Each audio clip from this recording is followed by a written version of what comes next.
First off, just in terms of travel itself, I've asked all AMs, DMs, and Paul to stop all travel for the foreseeable future. So your field leaders will be in for sure to visit you, but in some cases, you know what, some inventories or visits that were planned, we've canceled them because I need everybody on the ground and staying local. That doesn't mean they won't be reaching out to you with emails and calls, but, you know, for what we're going through right now, we have to take, you know, different measures. So that's the position that I took and what I want the field leaders to follow, which I know they will. A lot of information coming through from mall teams, without a doubt, or mall management. There's a lot of stuff through the provincial government, depending where you live, certainly the federal government every day. There's also, unfortunately, there's a lot of rumors, which doesn't help, but that's kind of human nature. That happens, especially with social media. So in terms of communication, I'd ask you to really make sure whatever you hear, you make sure it's from a valid source, provincial, federal government, myself, Paul, right, Janine's team, SSC, you know, there's going to be valid communication comes out. There's going to be just craziness. I know there's been a lot of questions around cleaning, hand wipes, sanitizers, and what have you. Mala, who's in charge of supplies at the office, pushing out whatever's left of hand sanitizers to you guys. She's tracking down more to come for next week. As you can appreciate with that, and also Clorox wipes, she's got more coming next week. It's very difficult to get, and she's been working real hard to get more for you guys, supplies-wise. So there's going to be more on the way. Same thing with Kleenex, tissue, paper, right, to help you guys out. And if you run into a situation, you run out, you have to expense it as a store manager. Just go buy it yourself. You certainly can do that, right? So let me throw it open now to you guys. Questions, things you'd like me to address, things you'd like to bring up, please go ahead.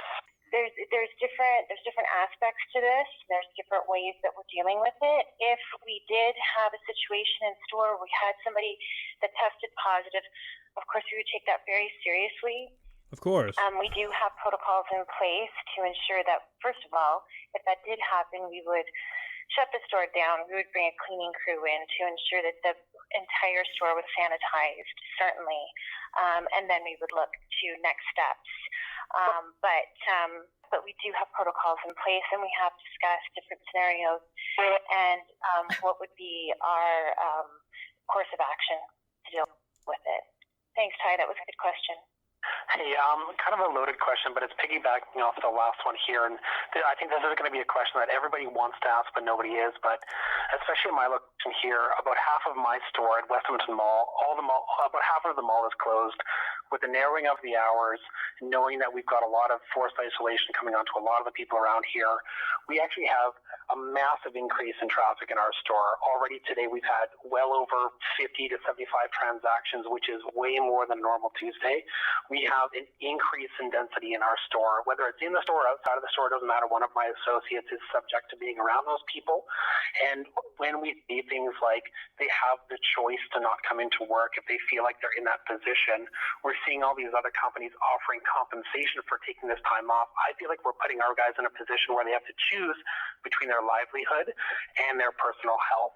I'm wondering if we've had those conversations at a high level about taking care of the people who work before us. We have had those conversations. Again, I think each situation is unique. We're trying to provide information. However, it's not a perfect world, and I don't have an answer that, yes, blanketly we would be able to pay wages for everybody who chose not to work. It's an ongoing discussion, however, and I understand the concern. Believe me, I'm concerned too, as is Tim and Paul and all the leaders are. We understand the angst, we understand the concern, and we have spent all day having these discussions with store managers. So we hear you loud and clear. Tim, Chad is 1722. Is there, just to put it kind of bluntly here, is there a point in which we're just going to put people over profits and just close the stores? Is this something you're discussing actively? there was a post on. Sorry, just one more thing.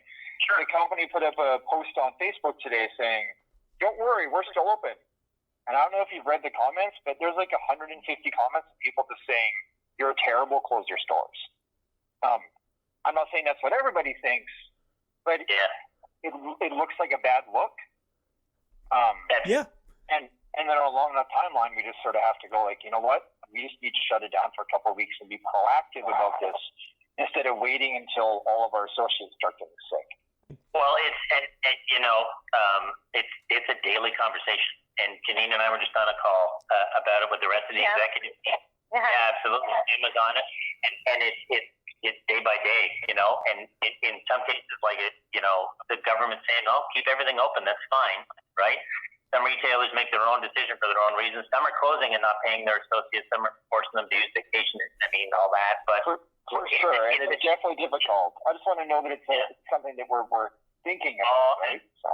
And it's day by day, absolutely. Day by day. And we're always going to be transparent with you guys. We're always going to tell you things on the up and up. And I'm telling you right now, it's a daily conversation, daily meeting, daily discussion. And, it isn't just one part of the country. We've got to look at, the whole thing, too, without a doubt. And absolutely, it's a tough time. And you know what makes it so tough is none of us have been through it before, right? And we absolutely, and this is one of the reasons I want to have these calls with you guys. I couldn't send out an email and just said, okay, here we go, right? But I needed to hear from you guys. And this feedback is all good, but in terms of closing and the hours and that, it's a daily discussion, absolutely. Hi, this is Robin from 1767. I just have a quick question, because I know we're still taking trades in right now. Would it be okay, just because sometimes we'll bring in, controllers and, they're not the cleanest, is it okay for us to refuse to take those ones right now, or are we just still have to take everything in? Yeah, that's another thing we've been discussing, and I've been asked this question about that, and also, are we still going to take cash? Because apparently the World Health Organization came out, but no government has really backed that up, and they did say a few weeks back,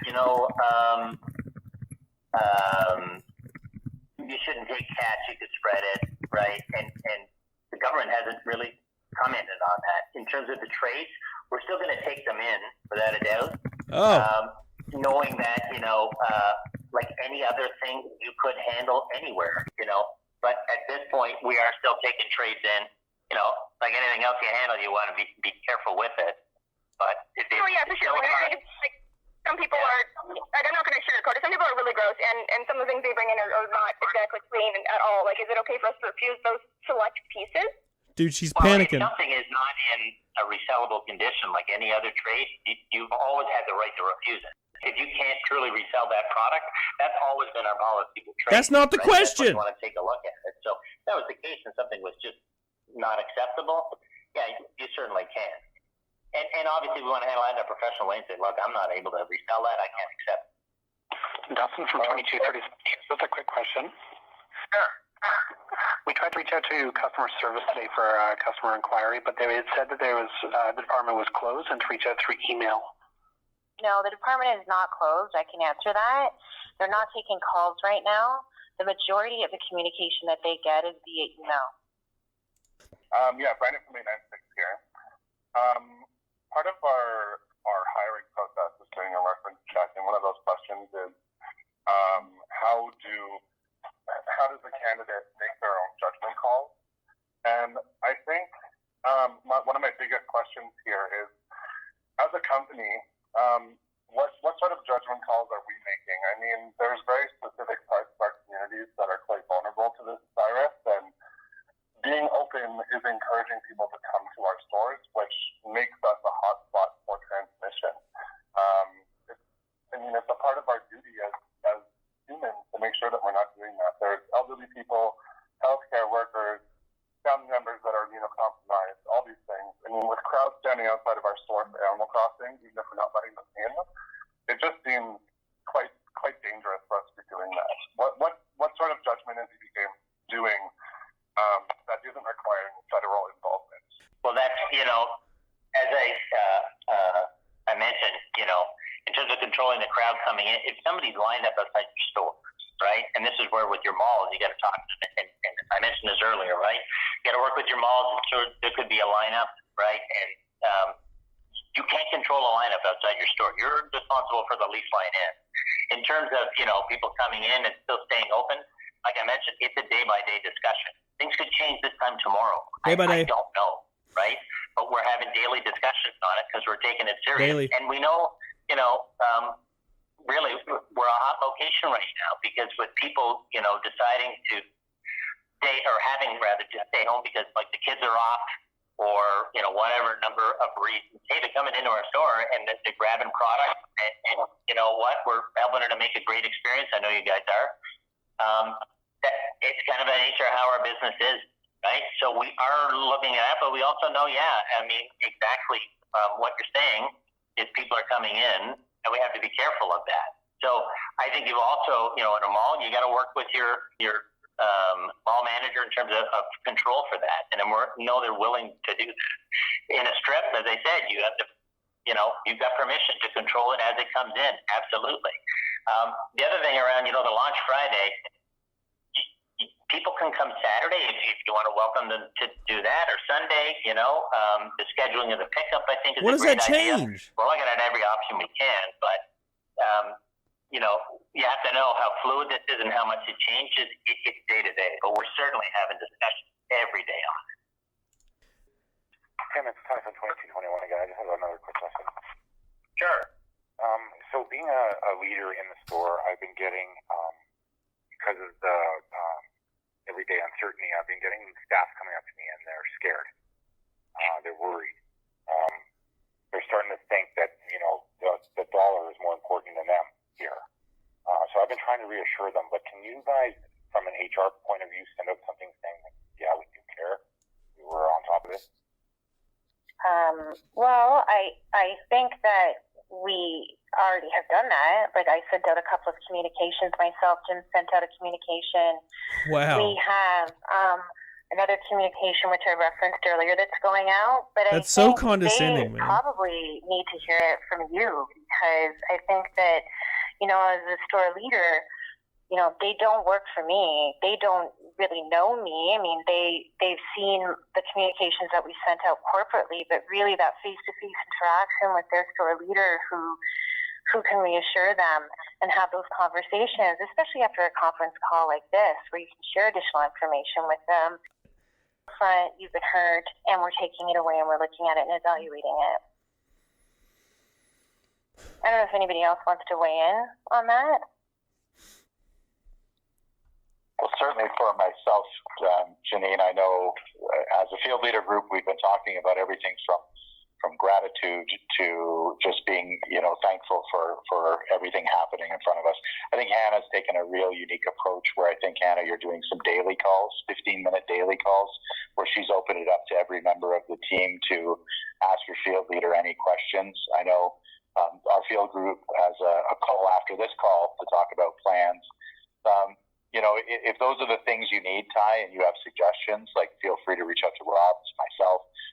Whatever you need from us, we can certainly do. Here, what we don't want to do, though, is come across as fake, right? Oh. So if suddenly we haven't been saying anything and then all you get is the written word, it lacks sincerity or authenticity.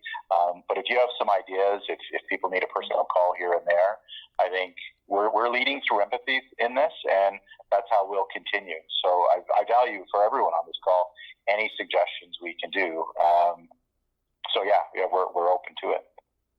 Hi, this is Sean from 1720. I just had a quick question, sort of related. It's kind of a bit more tame than everything else, but with the stores being on reduced hours, in situations like, for example, receipt request, everything, the emailing the head office, is head office itself on some sort of reduced hours, or can we? So we can perfectly kind of not on. No, we're not on reduced hours. We're all working full-time hours. In fact, I think if you polled most of us, we're working extended hours. Anybody else? It's Cody from Tim, FaceTime. it's Joanne at 862. Hi.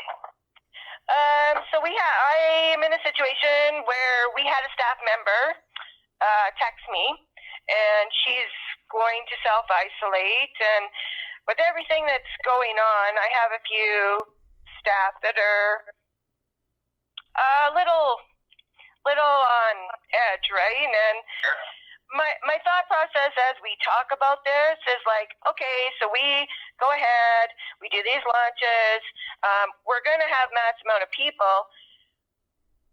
Has we thought farther ahead to say, I can't control people that come out of isolation to get a game, if not they're sick, because really we can't control that, nor can you.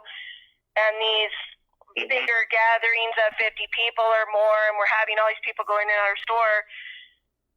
What if people do get more of the spread and stuff happens, and like, what if more people become sick because of certain things out of our control?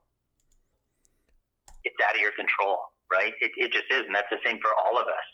You know, I could go to the gas station today and use the pump after somebody who's exposed me to it, you know, or I could touch a product that somebody touched at the Shoppers Drug Mart and, you know, you can get it, unfortunately. So, you know, I think the same sort of thing, we got to look at the communication, as Janine mentioned, about, you know, self-isolation and also communicating with your field leader on it. If people are getting sick or they think they have the symptoms, they got to self-isolate. They got to stay at home, right? They got to quarantine themselves. And that's why it's important to keep communicating. But, you know, we don't know the turnout for Friday. There's no doubt about it. It could be people who decided to stay away.